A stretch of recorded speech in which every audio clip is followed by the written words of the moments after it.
I have some of questions that I can't answer them clearly. So the question is, first question is about Qada and Qadar, which is, in the concept of Qada and Qadar, Allah has set the destiny for every humankind in this world. So what is the purpose of Allah in creating humankind while He already knew the destiny of His creation?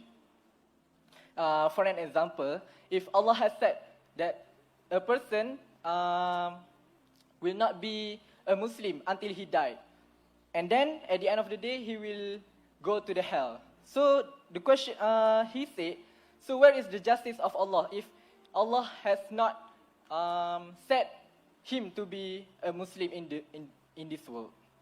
And my second question is about, if Allah is so powerful, why did He create disabled person or handicapped?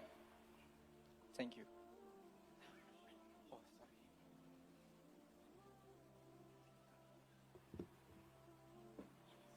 Now there's two questions that if Allah subhanahu wa ta'ala is going to write the qadr, the destiny, so what is the fault of the non-Muslim? Why will he go to hell, correct? Yes. And if he's so powerful, then why did he create the handicapped people? Two questions. Number one, as far as the first question is concerned regarding qadr, you should understand what is the meaning of qadr. It's one of the pillars of Iman that every Muslim should believe in qadr, that is destiny. But let me give you an example so that you can understand the answer better. Suppose in a classroom a teacher, she teaches about 100 students. At the end of the year, the teacher says that this student will come out first class first. This student, he'll get second class. This student, he will fail. So before the examination, the teacher predicts that this student will come first class first, this student second class, that student will fail. And the examination takes place. And whatever the teacher predicts, it comes out true. This student comes first class first, second class, and the student fails. Don't feel bad, but just an example. I'm asking you the question that the student who failed, can he blame the teacher that because the teacher predicted I will fail, I failed? Can the student blame the teacher? Yes or no? No. No, because the teacher, by experience of 1 year, oh, this student, very studious, doing the homework properly, very intelligent, will come out first class first.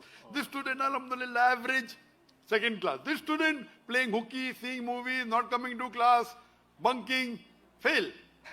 Who's to blame, the teacher or the student? The student. Student. Now, the difference between a teacher and Allah, Allah has ilm ghaib. The teacher may be 1 in 100 times can make a mistake. Allah cannot. Allah has ilm ghaib. Allah knows in advance what you're going to do. So, in the qadr, Allah subhanahu wa ta'ala is writing the destiny not because He's writing your doing, because you will be doing, Allah writes in advance. Let me give you an example. If you come at a crossroad, there are 4 roads, road number 1, 2, 3, 4. You can choose any. You choose road number 2.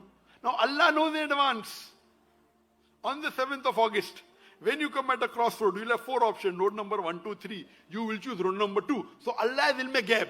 So He writes in the qadr, on 7th of August, when you come on the crossroad to 2019, you will choose road number 2. Whose choice was it, yours or Allah's? Your choice. Yes. But Allah is ilm ghaib. So because Allah is ilm ghaib, He has written in advance. Now once you take road number 2, you come at another 3 roads, A, B, C. You choose road number C. You had choice of choosing any. You choose road number C. So Allah knows in advance that you will choose road number C, so Allah writes. You pass your college. You passed a higher secondary, your A levels. You can choose to become a doctor. You can choose to become engineer. You can choose to become lawyer. You choose to become engineer. Whose choice? Your choice. Allah knows in advance that after you pass your A levels, you will become an engineer. So because Allah is, not because Allah is writing your choosing, because you will be choosing, Allah writes in advance. For example, after you pass your studies, you can work hard and earn your living, and you can rob. You rob. It's your choice. So Allah writes. You will rob. Who's to blame? You, Allah. You.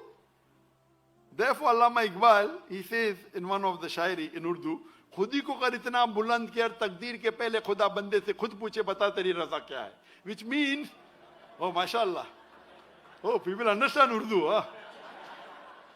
Yes, I'm told that many people I met here, when I met even the Speaker of the Parliament, he said he spent 5 years in India, 3 years in Pakistan, mashallah.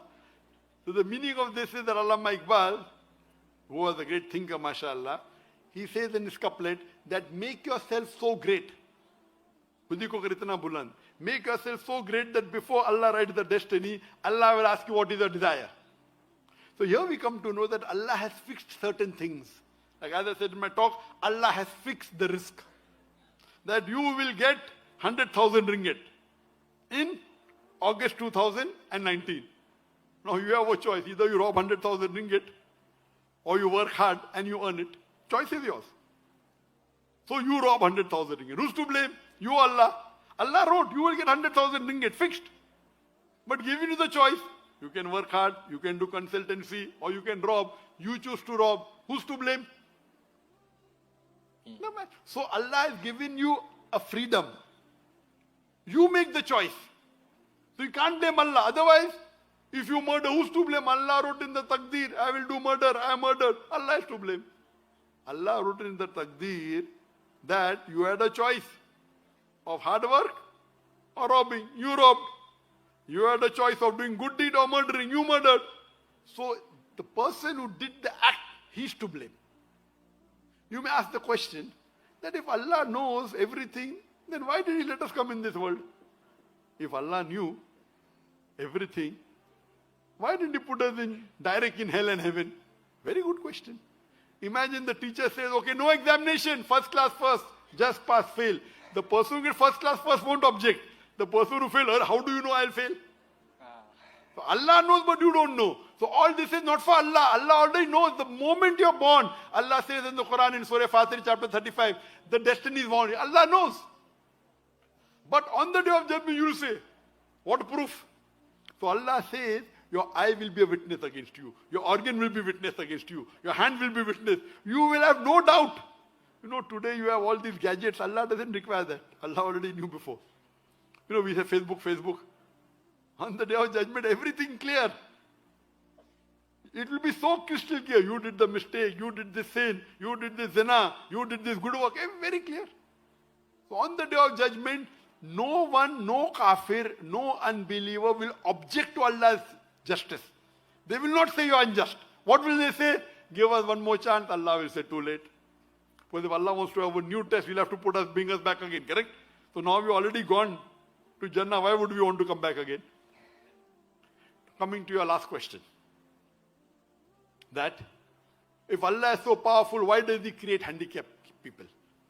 If Allah wants, Allah says you could have made everyone Muslims. But this is the test. Why didn't He make everyone Muslim? Then where is the test? It is like me telling someone appears for medical examination. Why fail? Make everyone pass. If He makes everyone pass, then doctors will not start.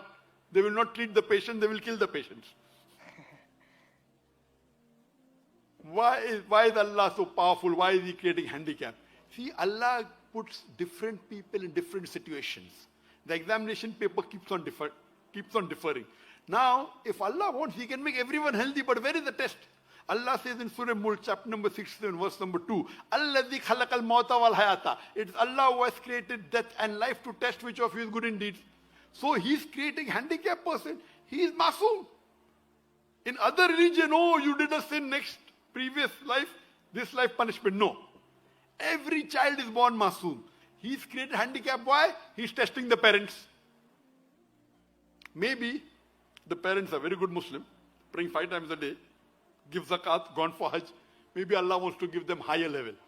So person who's not of higher level, he will say, maybe he will cry to Allah, why did you give me a child which is handicapped?